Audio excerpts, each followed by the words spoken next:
Hello everyone, welcome to my YouTube channel history with Shrish Pandey. और आज हर बार की तरह मैं एक नया वीडियो एक नए टॉपिक पर लेके आपके लिए आया हूँ। वैदिक सभ्यता। वैदिक सभ्यता क्यों कहा जाता है, इसका नाम वैदिक सभ्यता क्यों पड़ा, बेसिकली ये हमें जानने की सबसे पहली चीज जो हमें जानने की जरूरत है वो ये जानने की जरूरत है कि इसका नाम वैदिक सभ्यता ही क्यों पड़ा। इसकी वजह है कि इसी काल में, इसी सभ्यता के दौरान चारों वेदों का निर्माण हुआ था। चारों वेदों का निर्माण हुआ था इसी सभ्यता के दौरान। इसी वजह से हम इसे क्या बोलते हैं, वैदिक सभ्यता बोलते हैं। चलिए, वेदों का निर्माण हो गया। अब हम साक्ष्यों की बात करते हैं कि ठीक है, वैदिक सभ्यता है, कैसे मिली, साक्ष्य कुछ मिले होंगे हमको। तो पहला चीज मैंने पहले ही बात बोली कि वेदों का निर्माण हुआ, तो कैसा साक्ष्य हो गया, ये लिखित साक्ष्य हो गया। ये कैसा साक्ष्य हुआ, लिखित साक्ष्य हुआ। अब पुरातात्विक साक्ष्य का क्या मिले हैं इसमें। तो जब मैंने आपको पुरातात्विक साक्ष्य, तो अगर आपने मेरा पहला वीडियो देखा होगा जिसमें मैंने आपको बताया था कि दुनिया का सबसे पुराना अभिलेख बोजन कोई अभिलेख, जो आज से कब, बोजन कोई अभिलेख जो कब लिखा गया था, 1400 ईसा पूर्व में, जिसकी डेट मानी जाती है कि 1400 ईसा पूर्व में, आज से लगभग 1400 ईसा पूर्व में ये लिखा गया था भोजन कोई अभिलेख, जिसमें इंद्र, वरुण और नासत्य जैसे देवताओं का वर्णन है। तो ये कैसा साक्ष्य हो गया, पुरातात्विक साक्ष्य हो गया। लिखित साक्ष्य में क्या हो गया कि जो चारों वेद हैं, कौन से, आपके जितने भी चारों वेद हैं, ऋग्वेद, यजुर्वेद, सामवेद और अथर्ववेद, तो इसको भी वेदों के इन्हीं जो घटनाक्रम में जिस हिसाब से वेद लिखे गए उसी के हिसाब से इसको भी डिवाइड किया गया है, वो भी हम बाद में देखते हैं। इसके निर्माता कौन रहे, वैदिक सभ्यता के निर्माता कौन रहे, तो वैदिक सभ्यता के निर्माता किनको माना जाता है, आर्यों को माना जाता है। आर्य का शाब्दिक अर्थ जो होता है वो होता है श्रेष्ठ। आर्य का शाब्दिक अर्थ होता है श्रेष्ठ। किसने इसको बनाया था, आर्यों ने। इसका जो शुरुआत मानी जाती है वो मानी जाती है 1500 ईसा पूर्व। 1500 ईसा पूर्व में ऐसा माना जाता है कि वैदिक सभ्यता की शुरुआत लगभग 1500 ईसा पूर्व में हुई, जो कहां तक आई है, 600 ईसा पूर्व तक आई है। 6ठी शताब्दी ईसा पूर्व तक वैदिक सभ्यता का पूरा हमको उल्लेख मिलता है। उसके बाद फिर मगध का उत्कर्ष होता है और वैदिक सभ्यता को वहीं से माना जाता है कि ये खत्म हो गई है। तो लगभग 2 या 3 वीडियो इस पे बनेंगे जिसमें हम इसको आपको डिटेल में सारी चीजें समझाएंगे।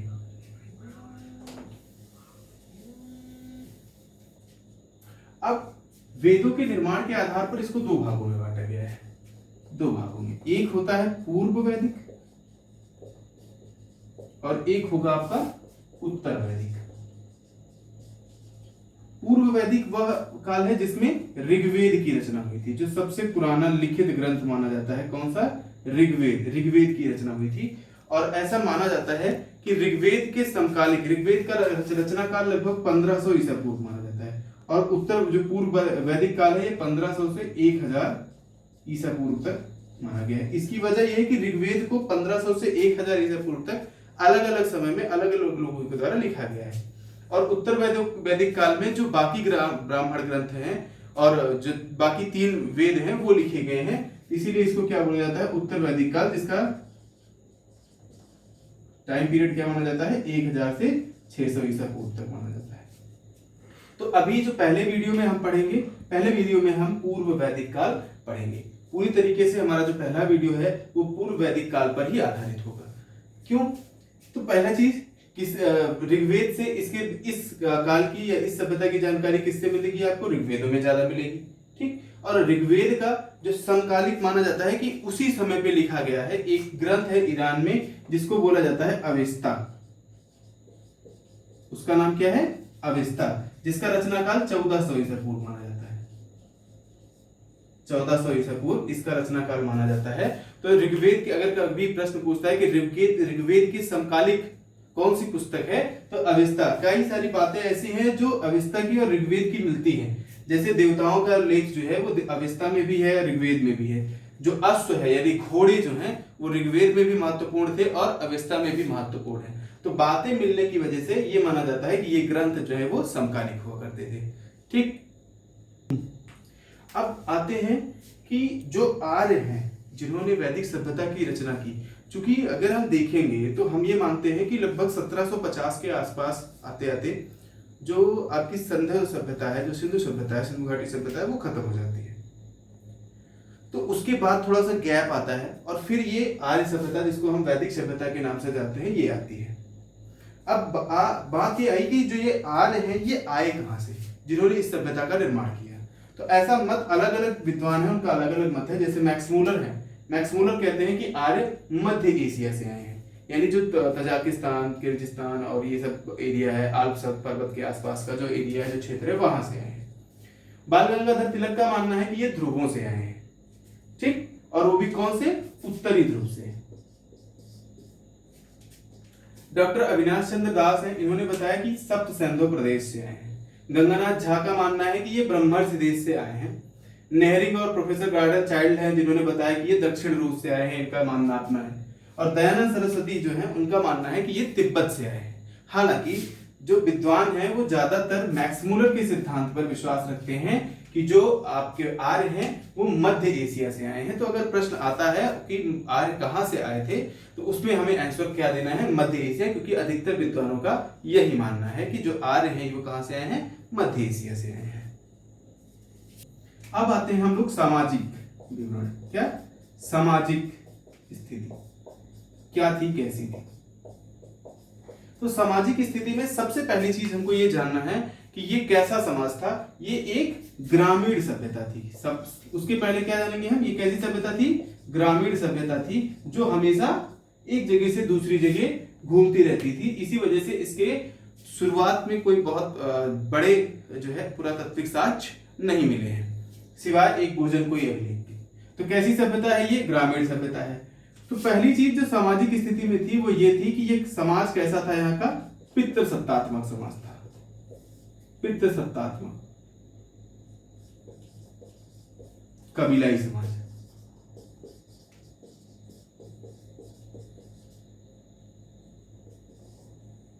कबीलाई समाज था। इसमें कुल कितने कबीले थे, तो इनमें कबीलों की संख्या 5 बताई गई है। अनु, द्रुहस्थ, यदु, पुरु और तुर्वस। कबीलों की संख्या कितनी बताई गई है, 5। कौन सी, अनु, द्रुहस्थ, यदु, पुरु और तुर्वस। ये 5 कबीले थे। अनु, द्रुहस्थ, यदु, पुरु और तुर्वस, ये 5 कबीले थे। और कैसा समाज था, पितृसत्तात्मक समाज माना जाता है, जो आपका यहाँ की सामाजिक स्थिति थी। अब समाज की जो मूल इकाई थी वो क्या थी, परिवार। समाज की जो मूल इकाई थी वो क्या थी, परिवार। और इसके मुखिया को क्या कहा जाता था, कुलक। परिवार के मुखिया को क्या कहा जाता था, कुलक।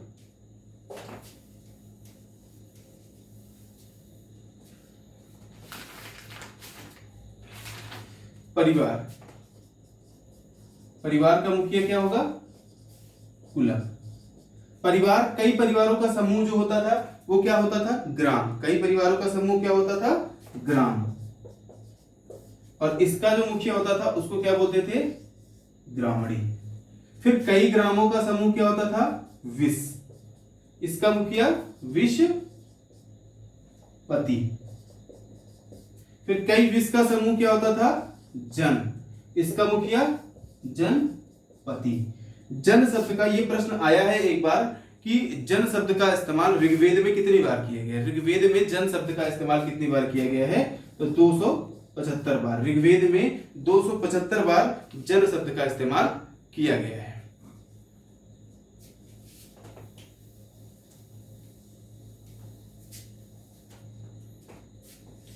चलिए समझते चलिएगा। मैंने क्या बताया, समाज की जो मूल इकाई थी वो क्या थी, परिवार। परिवार का मुखिया क्या कौन था, कुलक। फिर कई परिवारों का समूह क्या होता था, जब कई परिवार इकट्ठे हो, जहां पे कई सारे परिवार रह रहे हैं, उसको हम क्या कहते थे, ग्राम। उसका जो मुखिया होता था वो कौन होता था, ग्रामणी। फिर कई ग्रामों का समूह विश। विश का मुखिया विशपति।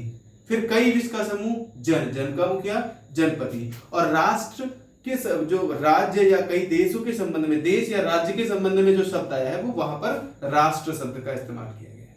अब आते हैं कि प्रशासन, क्योंकि किसी भी जगह का प्रशासन चलाने के लिए प्रशासनिक अधिकारी की जरूरत होगी, तो वो कौन होता था, राजा होता था। कौन होता था, राजा। ठीक। राजा, पहली चीज ये जान लीजिए कि जैसे आज के बाद के समय में ये हो गया कि राजा एक बहुत बड़े भूमि का स्वामी होता था, तो ऐसा नहीं था। राजा सिर्फ युद्ध का नेता था। राजा क्या होता था? युद्ध का नेता होता था। दूसरी चीज जो हमें समझनी है वो ये कि पद अनुवांशिक हो गया था। राजा का जो पद है वो अनुवांशिक हो गया था। अनुवांशिक मतलब अब इसी के वंश के लोग ही राजा बन सकते थे, लेकिन फिर भी असीमित पावर नहीं थी। पर ज्यादा इसमें पावर जो है वो पावर असीमित नहीं थी, यानी सीमित शक्तियां थी उनके पास। इसकी वजह क्या थी कि जो कबीलाई समाज की जो सामान्य सभा होती थी, कबीलाई समाज में सामान्य जो सभा होती थी वो कौन थी? समिति। कबीलाई समाज की जो सभा थी वो क्या थी? सामान्य सभा, आम सभा, उसको हम बोलते थे समिति, जो राजा का चुनाव करती थी।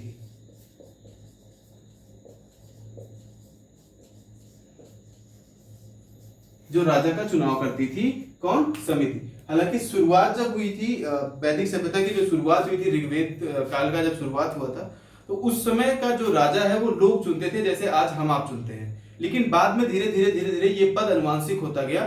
फिर जब हम उत्तर वैदिक काल में आने लगेंगे तो फिर राजा को एक जो है ईश्वर के प्रसाद के रूप में देखा जाने लगेगा। वो बात की बात है, हम उस पर बाद में चर्चा करेंगे, ये हमारा अभी नहीं है। ठीक है।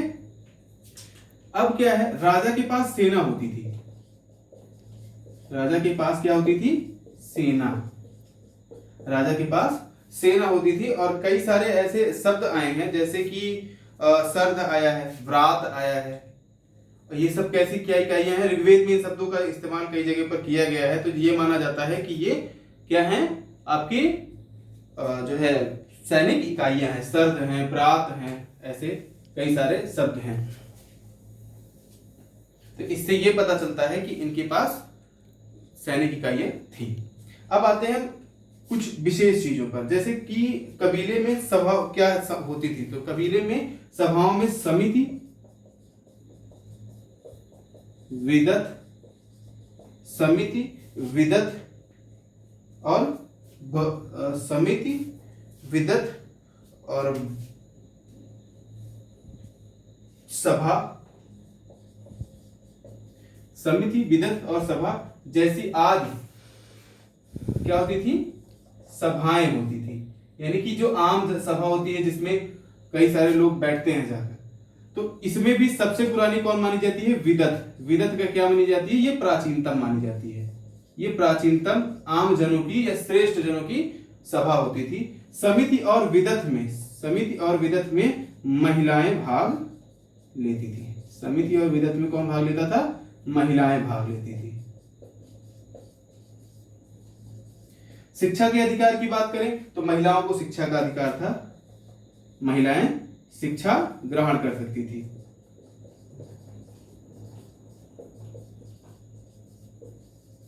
महिलाएं जो है वो शिक्षा ग्रहण कर सकती थी, करती भी थी, जिसमें घोपा, लोकमुद्रा, ठीक, कई नाम आते हैं, पूछे भी जाते हैं कभी कभी, घोपा, लोकमुद्रा आदि नाम आते हैं, जो समिति और सभा के मेंबर थे, जो वहां उसके सदस्य हुआ करती थी। तो इससे हमको ये पता चलता है कि जो महिलाएं हैं उनको शिक्षा ग्रहण करने का अधिकार था, वो शिक्षा ग्रहण करती थी। आते हैं अगला। अब हम इसमें एक युद्ध है जिसके विषय में चर्चा करेंगे, दशराग युद्ध।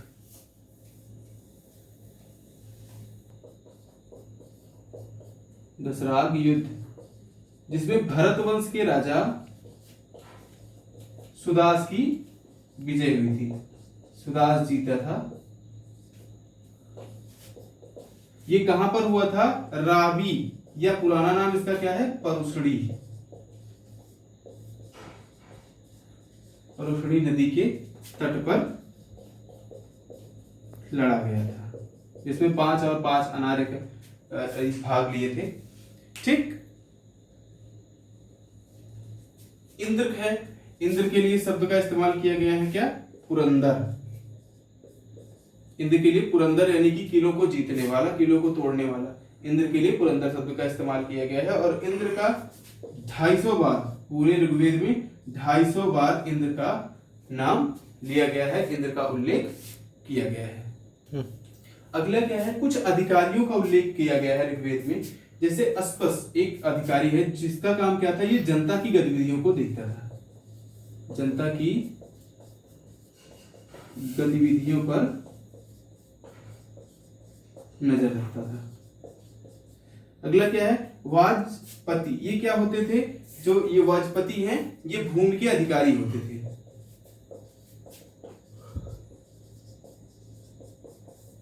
सभा श्रेष्ठ जनों की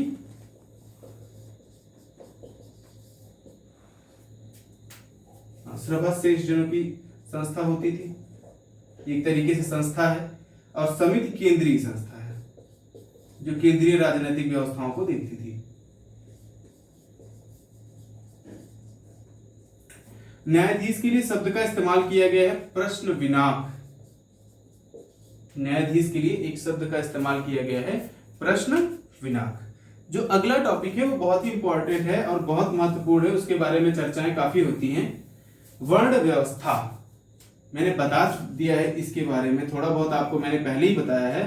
वर्ण व्यवस्था ये पुरुष सूक्त का 10वां मंडल है जिसमें वर्ण व्यवस्था के बारे में कहा गया है, जिसमें 4 वर्णों का उल्लेख किया गया है। पर सामान्यतः उस समय जब ऋग्वैदिक काल की हम बात करेंगे तो जो वर्ण व्यवस्था है, वर्ण शब्द का अर्थ व्यवसाय से था, अर्थात जो व्यक्ति जिस व्यक्ति ने जिस तरीके का व्यवसाय चुना उसको उसी वर्ण में रखा गया। ये जरूरी नहीं है कि कोई ब्राह्मण है तो ये उसमें ये नहीं होता कि ये हमेशा से ब्राह्मण ही रहेंगे। शुरुआत में बिल्कुल भी हेरिडेटरी नहीं था, ये अनुवांशिक पद नहीं था। जो शिक्षा देने का काम करता था, जिसने एक टीचिंग की जॉब चुन ली थी, उसको क्या नाम दे दिया गया था कि वो ब्राह्मण है, because he teach the people, वो लोगों को पढ़ाता है, इसलिए उसको क्या कहते हैं, ब्राह्मण। फिर क्षत्रिय आए, इसके बाद क्या आते हैं, क्षत्रिय। क्षत्रियों का काम क्या था कि समाज की रक्षा करना। जो गायें हैं उनकी सुरक्षा के लिए जिनका जिम्मा दिया गया कि जो हमारी गायें हैं, हमारे समाज है, इनकी जो रक्षा करेंगे उनको क्या कहा गया, क्षत्रिय कहा गया। अब ये हुआ कि उसमें कुछ ऐसे भी क्षत्रिय थे जिनके बच्चे पढ़ाते थे लोगों को, तो उनको ब्राह्मण की श्रेणी में रखा जाता था। बाद में पद क्या हो गए, अनुवांशिक हो गए। शुरुआत में पद जो थे वो व्यवसाय पे के आधारित थे। जिन लोगों ने व्यवसाय चुना कि उनको जो है व्यापार करना है, वाणिज्य के क्षेत्र में जाना चाहते हैं, तो उनका क्या दे दिया गया, वैश्य। और जो निकृष्ट काम करते थे, अर्थात जैसे चोरी हो गया या मदिरापान हो गया या फिर जो है जो मांस है इसका सेवन हो गया, यानी समाज में जो गलत काम करते थे या कुछ ऐसा काम करते थे जो निम्न श्रेणी में आता था, तो उनको किस में रख दिया गया, सूत्रों में रख दिया गया। तो इस तरह से 4 वर्णों की व्यवस्था की गई, जो कहां पर है, ऋग्वेद के किस मंडल में है, 10वें मंडल के पुरुष सूक्त में है।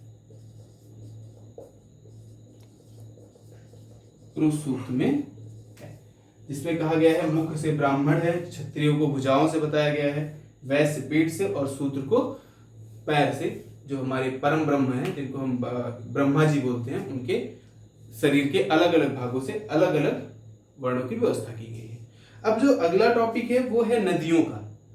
तो कुछ नदियां हैं, वो मैं यहां पर आपको लिख के भी बता देता हूं कि कौन सी नदी है जिसका पुराना नाम क्या है, ठीक है। तो ये कुछ नदियां हैं, ये उनका आज का नाम है, ये अभी का नाम है और ये प्राचीन नाम है। ये वर्तमान हम लिख दे रहे हैं, इसको वर्तमान नाम, और ये क्या है, प्राचीन नाम। यहां पर ये वर्तमान नाम, ये प्राचीन नाम। तो ये कुछ महत्वपूर्ण नदियां हैं जिनका उल्लेख ऋग्वेद में किया गया है। जैसे सतलज नदी का उल्लेख किया गया है सतत्री के नाम से, प्राचीन नाम उसका क्या है, सतत्री। रावी है परुष्णी नदी, चिनाब अस्किनी, झेलम वितस्ता, व्यास विपासा, गोमल गोमती।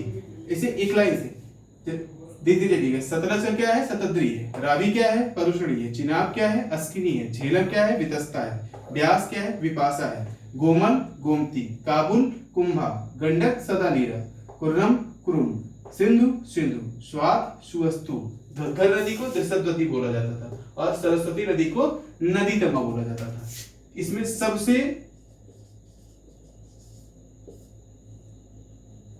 जो सरस्वती नदी है इसको इंपॉर्टेंट इसलिए माना जाता क्योंकि सबसे पवित्र नदी इसको माना जाता था, सबसे पवित्र नदी। और सिंधु नदी को महत्वपूर्ण नदी इसलिए माना जाता था क्योंकि इससे सिंचाई होती थी। तो ये सबसे पवित्र नदी है और ये सबसे महत्वपूर्ण नदी है। अब आते हैं हम नदियों की संख्या में। नदियों की संख्या, जब हम पूरे वैदिक काल की बात करेंगे तो नदियों की संख्या 31, लेकिन ऋग्वेद में कितना दिया गया है? ऋग्वेद में कितनी नदी की संख्या दी गई है? 25। तो अगर आज के वीडियो में इतना ही है। अगर आपको वीडियो पसंद आया है तो प्लीज लाइक करिएगा, शेयर जरूर करिएगा, सब्सक्राइब कीजिए ताकि मैं और ज्यादा अच्छे से आप तक वीडियो पहुंचा पाऊं और चीजें अच्छी अच्छी आपके साथ लेके आ पाऊं। धन्यवाद।